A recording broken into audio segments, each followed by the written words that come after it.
Vampires have long fascinated humanity with their mystical allure, becoming a staple in folklore, literature, and cinema. However, beneath the fiction lies the question of whether vampire families, actual bloodlines with vampiric traits, could exist. The exploration of such a topic requires an understanding of the folklore, history, and science that might give rise to the concept of a vampire family. In the first part of this explanation, I will explore the historical background of vampire lore, how it evolved, and how the belief in real vampiric bloodlines may have emerged. The concept of vampires as immortal, blood-drinking beings can be traced back to ancient times, long before the famous literary figures of Dracula or Nosferatu. In many cultures, from Mesopotamia to ancient Greece, stories of the dead rising from their graves to feed on the living were widespread. These entities, often referred to as revenants or restless spirits, were feared as they were believed to possess unnatural powers and could spread disease.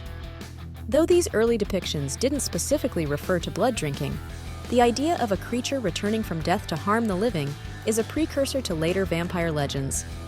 In Eastern Europe, particularly in countries like Romania and Hungary, the vampire legend solidified during the medieval period. Folklore in these regions depicted vampires as human corpses reanimated through sorcery or cursed by God.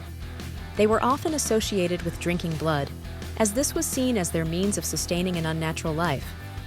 It was here, particularly in Transylvania, that vampire legends took on the specific characteristics that would later become more widely known: nocturnal habits, sensitivity to garlic, and their dependency on blood. The association with nobility, particularly aristocratic families, began around this time as well. This is where the idea of vampirism being hereditary, passed down through certain families, started to take root.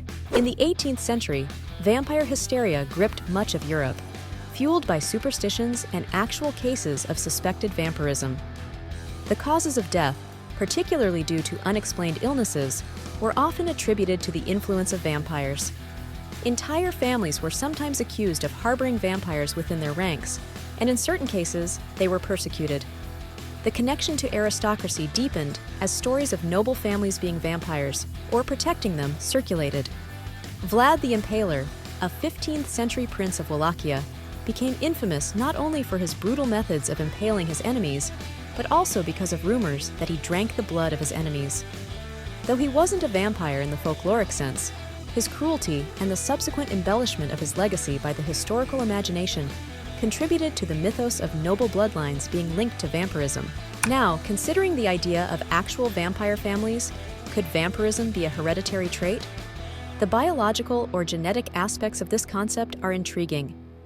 Over the years, various medical conditions have been proposed as potential explanations for vampire-like behavior. Porphyria, a rare genetic disorder affecting the production of heme, a component of hemoglobin, has been one such condition linked to vampire folklore. Those suffering from porphyria may exhibit extreme sensitivity to sunlight, leading them to avoid daytime exposure. Additionally, severe cases can cause disfigurement of facial features, giving a gaunt, corpse-like appearance. These traits, coupled with an aversion to sunlight, have been suggested as possible origins for the vampire mythos. There's also the concept of hematophagy, the consumption of blood, practiced by some animal species. The idea of a family or group of humans engaging in blood-drinking rituals to gain strength or immortality has been present in occult lore and esoteric belief systems. In some occult traditions, blood is seen as a potent life force, and consuming it is believed to grant extraordinary powers. Though these practices are far from common, they have contributed to the idea that certain families could possess vampiric traits, passed down through generations in secret. The emergence of vampire-like families in popular culture, such as the depiction of noble vampire clans in Anne Rice's Asterisk, The Vampire Chronicles Asterisk, further fueled the imagination. These portrayals often link vampirism with the concept of an eternal bloodline, one that must be preserved through rituals or by turning selected individuals into vampires. The idea of an actual, living vampire family, while speculative, continues to capture the human imagination because it offers a blend of forbidden knowledge, hidden history, and the appeal of immortality. In conclusion, the concept of a vampire family may stem from the interplay of folklore, superstition, and certain historical events. It is a blend of legend and potential medical or biological interpretations, further shaped by literary and cultural representations over the centuries. The association of vampirism with nobility and aristocracy, particularly in Eastern Europe, laid the groundwork for the notion that certain families could possess vampiric traits, passed down through generations. While no scientific evidence supports the existence of such families, the fascination persists due to the enduring power of vampire mythology and its deep roots in human culture. The idea of hereditary vampirism allows people to explore themes of power, immortality, and the boundary between life and death, which continue to resonate in modern times. In the following section, we will delve into contemporary examples of families believed to exhibit vampiric tendencies, examining the cultural and symbolic significance of these modern legends. In the second part of this exploration into the concept of vampire families, we turn our attention to more contemporary accounts and interpretations of vampiric bloodlines. Though modern society largely regards vampires as figures of fiction, certain groups and individuals continue to claim or believe in the existence of vampire-like families, often blending the line between myth, occultism, and modern subcultures. These families are believed to either possess traits reminiscent of folklore vampires or practice rituals that mimic the vampiric lifestyle. Here, we will examine some of the most prominent modern interpretations, the role of subcultures in perpetuating these ideas, and how symbolic aspects of vampirism manifest in today's world. One of the most widely known modern-day interpretations of vampire families is rooted in occultism and esotericism.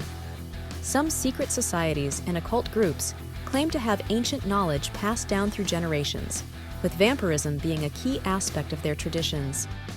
These groups, often shrouded in mystery and exclusivity, purport to have members who possess extraordinary abilities, such as longevity, heightened senses, or the capacity to draw energy from others. This energy vampirism is distinct from the physical blood drinking found in traditional vampire legends, but it carries a similar theme of sustenance drawn from an external source. In these circles, vampirism is often viewed not just as a biological or supernatural condition, but as a spiritual or metaphysical state of being. Members of such groups might participate in blood rituals or symbolic acts that involve the transfer of life force, believing this to grant them power or preserve their vitality. While no concrete evidence exists to support the claims of actual vampire families within these occult traditions, the secrecy surrounding them has helped maintain the mystique of hereditary vampirism, making it an enduring subject of fascination. Beyond the world of occultism, another area where the concept of vampire families persists is within certain subcultures. The real vampire subculture, which began to gain attention in the late 20th century, consists of individuals who identify with or adopt vampiric practices. While this community is diverse, including both psychic vampires, those who claim to feed on energy, and sanguinarian vampires, those who practice consensual blood drinking, some members assert that their vampirism is hereditary, passed down through their families. In this sense, the notion of vampiric bloodlines takes on a modern interpretation, where vampirism is seen as an inherent trait or identity rather than merely a lifestyle choice. Members of the real vampire subculture often argue that their condition, whether physical, psychological, or spiritual, is something they were born with, suggesting that it runs in their family. For these individuals, vampirism is not a supernatural affliction, but a lived experience that shapes their identity and way of life. While most of these claims are anecdotal, they contribute to the broader narrative of vampire families and offer a modern context in which such beliefs are expressed. The role of genetics has also been invoked in discussions of vampiric traits, albeit not in the fantastical sense often depicted in folklore.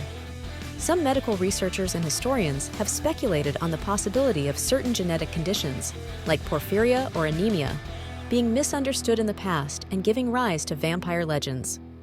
Though these theories have been largely debunked as complete explanations for vampire myths, they do raise interesting questions about how hereditary medical conditions could influence the perception of certain families in history. For example, families that experienced multiple generations of individuals with rare, misunderstood illnesses may have been regarded with suspicion or fear by their communities. If such conditions involve symptoms like sensitivity to sunlight, abnormal appearance, or unusual behavior, It could have easily contributed to the belief that the family was cursed or possessed vampiric qualities. In a time before modern medicine, these families might have been shunned or even persecuted, further fueling the association between vampirism and hereditary traits. In modern times, the idea of vampire families continues to evolve through popular culture, particularly in fiction and media. The portrayal of vampires as members of elite, immortal families is a recurring theme in contemporary vampire literature, films, and television shows. These fictional depictions often emphasize the idea of a vampire aristocracy, where power, wealth, and immortality are passed down through bloodlines. This is especially prominent in franchises like *Twilight* and *The Vampire Diaries*, where the vampire characters belong to powerful dynasties with long histories, complex family dynamics, and the ability to maintain their influence over human society for centuries. These modern interpretations of vampire families reflect deeper societal fascinations with immortality, power, and the preservation of lineage. They tap into our cultural anxieties about aging, mortality, and the desire for control over one's destiny. The symbolism of vampirism, whether as a curse or a gift, speaks to these human desires and fears, allowing audiences to explore themes of legacy, inheritance, and the consequences of immortality through a fictional lens. Interestingly, the concept of vampire families has also found resonance in conspiracy theories, where certain powerful or wealthy families are sometimes alleged to be vampires in a metaphorical sense.